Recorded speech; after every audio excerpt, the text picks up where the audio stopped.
যদি হঠাৎ করে একদিন হারিয়ে যাই, কেউ কি খুঁজবে? হয়তো না।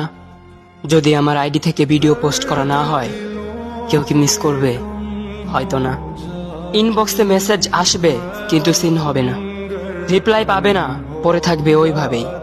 কেউ কেউ হয়তো অপেক্ষায় থাকবে, এই বুঝি আসলো অনলাইনে। আবার কেউ কেউ হয়তো টেরও পাবে না, কেউ একজন নেই, কেউ একজন হারিয়ে গেছে। হঠাৎ একটা সময় কারোর হয়তো মনে পড়বে, কে জানি আর নেই। কষ্ট করে নামটা সার্চ করবে, পুরনো ভিডিওগুলো দেখবে, আর ভাববে হুট করে কোথায় চলে গেল। আবার কেউ কেউ হয়তো একদিন দুই দিন না পেয়ে ফ্রেন্ড লিস্ট থেকে আনফ্রেন্ড করে দেবে। যখন আমি থাকবো না, তখন আমার স্মৃতি কারোর মনে পড়বে, হয়তো পড়বে, আবার হয়তো পড়বে না। তবে হারাতে হবে, হারাতে হয়, হারিয়ে যাওয়াই নিয়ম। পার্থক্য একটাই, কেউ আয়োজন করে হারায়, আর কেউ হুট করে হারায়।